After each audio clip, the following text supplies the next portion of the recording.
사랑하는 성도 여러분 안녕하십니까? 2025년도 7월 16일 수요일 새벽 예배를 살아계신 하나님께 드리도록 하겠습니다. 다같이 찬송가 314장 함께 찬양하시겠습니다.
아멘.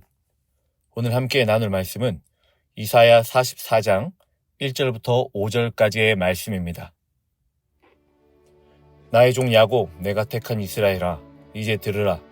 너를 만들고 너를 모태에서부터 지어낸 너를 도와줄 여호와가 이같이 말하노라.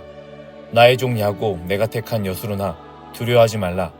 나는 목마른 자에게 물을 주며 마른 땅에 시내가 흐르게 하며 나의 영을 내 자손에게 나의 복을 내 후손에게 부어주리니 그들이 풀 가운데서 솟아나기를 시냇가에 버들같이 할 것이라. 한 사람은 이르기를 나는 여호와께 속하였다 할 것이며 또 한 사람은 야곱의 이름으로 자기를 부를 것이며 또 다른 사람은 자기가 여호와께 속하였음을 그의 손으로 기록하고 이스라엘의 이름으로 존귀히 여김을 받으리라. 아멘. 이사야서를 읽으면서 이스라엘 향한 하나님의 마음은 저주가 아니라 축복이라는 것을 우리가 알 수가 있습니다. 심판이 아니요 구원이며 파멸이 아니라 번영이라는 것입니다. 하나님은 채찍을 드시면서도 한편으로 그들의 회복과 번영과 희망의 약속을 하고 계십니다. 그러면서 이스라엘 백성들을 세 가지 이름으로 오늘 본문의 말씀에서 부르고 계십니다. 본문 1절, 2절 말씀에 보면요. 나의 종 야곱, 내가 택한 이스라엘아, 이제 들으라. 너를 만들고 너를 모태에서부터 지어낸 너를 도와줄 여호와가 이같이 말하노라. 나의 종 야곱, 내가 택한 여수르나 두려워하지 말라. 아멘. 첫 번째로 하나님은 나의 종 야곱아라고 부르십니다. 왜 하나님께서 이스라엘을 옛 이름인 야곱이라고 부르고 계실까요? 여기에는 두 가지 의미를 가지고 있습니다. 먼저는 믿음의 조상들을 통해 축복해 주셨던 하나님을 상기시키기 위해서 야곱이라고 부르셨어요. 그리고 특별히 나의 종이라는 수식어를 붙이십니다. 이 말은 하나님께서 쓰시기 위해 특별히 부르신 사람들을 가리키고 있습니다. 다른 하나는요, 12지파에게 사명을 주셨던 것, 그것을 상기시키기 위해서 야곱이라 부르셨어요. 야곱에게서 12아들이 태어났고 12아들을 통해 12지파가 생겨났으며 12지파가 한 민족을 이루어서 이스라엘 국가가 만들어졌다는 사실. 그래서 야곱이라 말할 때에는 12지파에게 사명을 주셨다라는 뜻을 가지고 있어요. 두 번째 부르심은요, 내가 택한 이스라엘아 라고 부르십니다. 하나님은 축복을 주셨던 과거에만 머무르지 않았습니다. 믿음의 조상의 족보에만 머무르지 않으셨다는 거예요. 하나님은 이스라엘 백성들의 미래를 향한 비전을 이름을 통해서 불러주십니다. 이 압복강의 사건을 보길 원합니다. 창세기 25장을 보면 야곱이란 이름의 뜻이 나와요. 야곱은 태어날 때 형 에서의 발 뒤꿈치를 잡고 태어나 야곱이란 이름을 얻었습니다. 이것은 상징적인 의미가 있어요. 사람, 기득권, 전통, 돈을 붙들고 살려는 전형적인 인물이 바로 야곱이었습니다. 그러나 그렇게 해서는 축복을 받지 못해요. 야곱은 자기 한계를 느꼈습니다. 야곱은 자기의 인생에서 절망을 느끼기도 했습니다. 이제는 안 되겠다라는 사실을 그는 깨달았어요. 그래서 하나님의 천사가 왔을 때 그를 붙들고 놓아주지 않았습니다. 그렇게 그의 이름이 바뀌었습니다. 이스라엘이라고. 이스라엘은 하나님과 겨루어 이겼다라는 뜻을 가지고 있어요. 사람의 발 뒤꿈치를 잡던 야곱이 이제는 하나님을 붙잡게 된 것입니다. 상대가 달라져요. 그의 인생이 달라집니다. 우리의 인생의 목적이 땅에 있는 것이 아니라 하늘에 있는 것, 육적인 것이 아니라 영적인 것, 유한한 것이 아니라 영원한 것으로 바뀌었고 또한 우리도 그렇게 바뀌어야 된다는 사실입니다. 하나님은 나의 백성, 나의 택한 백성이라는 말을 덧붙이셨어요. 이스라엘은 한 개인이 아니라 한 국가, 한 민족을 이야기합니다. 따라서 내가 택한 이란 말은요, 이 나라는 너희들이 만든 나라가 아니라 내가 세운 국가이며 내가 만든 나라다라는 뜻을 가지고 있습니다. 하나님께서 지금까지 인도하시고 함께 하셨습니다. 우리의 인생도 우리의 공동체도 하나님의 것임을 우리는 기억해야 합니다. 세 번째로 부르심은요, 내가 택한 여수르나라고 하십니다. 여기서 나오는 여수른이라는 단어는요, 의롭다, 올바르다라는 뜻을 가지고 있습니다. 자주 쓰는 단어가 아니라요, 이스라엘 백성들을 영화롭게 부를 때 사용하는 단어예요. 야곱은 사기꾼 같은 인생을 살았습니다. 형의 발 뒤꿈치를 잡고 나왔을 뿐만 아니라 장자권도 도둑질해 가고 축복의 물줄기를 인위적으로 자기에게 오도록 바뀌게 만든 사람이 야곱입니다. 그런데 하나님께서 그 사기꾼 같던 야곱의 이름을 고귀한 자, 의로운 자, 올바른 자라는 이름을 가진 여수론으로 바꾸어 주셨어요. 야곱을 이스라엘로, 이스라엘을 더 시적이고 아름답게 여수론으로 바꾸어 주신 것을 보면 이스라엘을 향한 하나님의 사랑과 회복시키고자 하는 의지가 얼마나 큰지를 우리는 알 수가 있습니다. 사랑하는 사람에게는 특징이 있어요. 사랑하지 않은 사람은 아무리 좋은 것도 나쁘게 해석을 하고 의심하지만 사랑하는 사람은 모든 것을 사랑스럽게 바라보고 좋게 해석하며 그것을 받아들입니다. 하나님은 비록 연약하고 부족하고 넘어지고 쓰러짐이 있었던 이스라엘이라고 하지만 그들을 끝까지 사랑하시고 이해하시고 또한 그들에게 회복의 은혜를 허락하여 주셨어요. 본문의 말씀을 보면요, 하나님께서 이스라엘 백성들을 편애하시는 것처럼 보여요. 그렇게 야단치고 혼내시고 화를 내시다가 결국에는 이스라엘을 용서하시고 사랑하시고 이해하시고 또 회복시켜 주시며 그뿐만이 아니라 축복하시는 하나님을 발견하게 되는 것입니다. 우리가 행한 대로 하나님께서 갚으신다면 우리는 누구도 하나님 앞에 감히 설 수가 없습니다.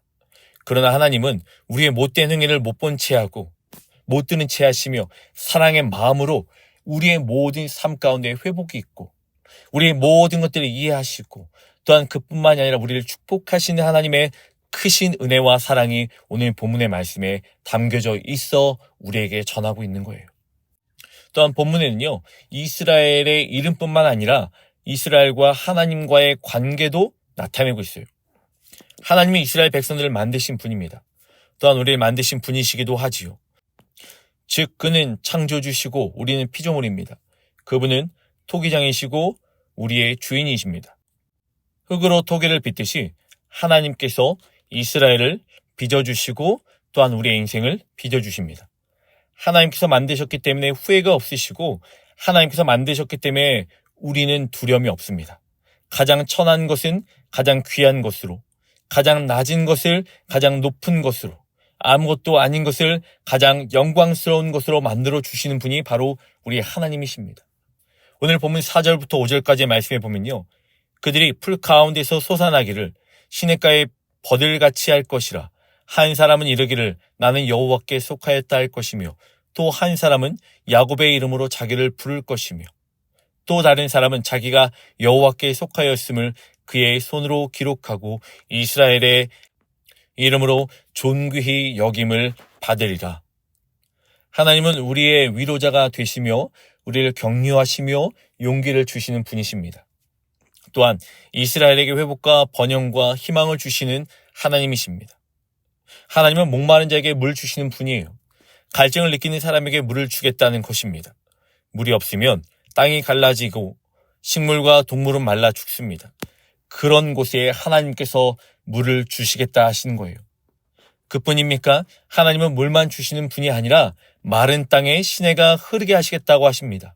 단순히 물을 주는 것이 아니라 마른 땅에 시냇물이 흐르도록 넉넉하게 풍성히 주시겠다고 하시는 거예요. 강이 생기고 시내가 흐른다는 것은 나무가 자라고 채소가 자라고 농사를 지을 수 있습니다. 가축이 자라고 풍성한 추수가 있으며 가축들이 마음껏 뛰놀 수 있는 곳을 허락하신다는 것입니다. 사막 같은 땅을 하나님께서 옥토로 바꿔주시고 푸른 초장으로 바꾸어 주신다고 하시는 거예요. 그분이 바로 우리의 하나님이십니다. 또한 하나님께서는 나의 영을 내 자손에게 부어주시겠다라고 말씀하십니다. 하나님은 우리 자손들에게 성령을 부어주시겠다고 말씀하셔요. 요엘 2장 28절부터 29절 말씀에 보면요, 그 후에 내가 내 영을 만민에게 부어주리니 너희 자녀들이 장래일을 말할 것이며 너희 늙은이는 꿈을 꾸며 너희 젊은이는 이상을 볼 것이며 그때에 내가 또 내 영을 남종과 여종에게 부어 줄 것이며.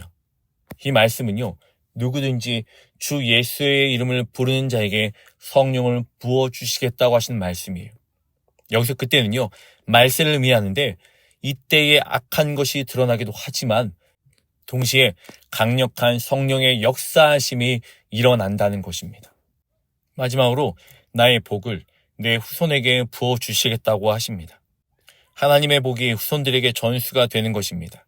하나님께서 내 후손에게 성령을 부어주시겠다고, 복을 주시겠다고 약속하십니다. 이 얼마나 감사하고 기쁜 일입니까? 하나님은 포로 생활에 찍히고 상한 이스라엘 백성들에게 회복과 번영과 희망을 약속하시는 놀라운 말씀을 그들에게 해주고 계십니다. 3절 말씀 함께 읽겠습니다. 나는 목마른 자에게 물을 주며 마른 땅에 시내가 흐르게 하며 나의 영을 내 자손에게 나의 복을 내 후손에게 부어 주리니. 아멘. 이 땅에 성령이 임재하고 복을 받게 하고 놀라운 은혜의 강물이 흐르고 새싹이 돋아 풍요로운 농작물이 자라는 축복이 오직 하나님께로부터 오는 은혜임을 우리는 기억하고 하나님께 감사하는 삶을 살아내야 합니다. 이사야의 예언처럼 이런 놀라운 축복이 세상 곳곳에 퍼지기를 기도하고 또한 우리 삶 가운데 매 순간마다 주신 하나님의 그 크신 은혜 안에 감사하며 그 평안함을 누리며 그 복을 누리며 살아가는 우리 귀한 성도님들의 삶이 되시길 주님의 이름으로 간절히 축원합니다. 함께 이 시간 기도하겠습니다. 우리 너무너무 사랑하신 하나님 감사합니다. 매 순간마다 하나님의 축복과 은혜 가운데 살게 하여 주시옵시고 받을 수 없는 자들에게 하나님 놀라운 은혜를 허락하여 주셔서 그 은혜 안에 하나님 풍성히 누릴 수 있도록 우리에게 허락하심을 너무너무 감사합니다.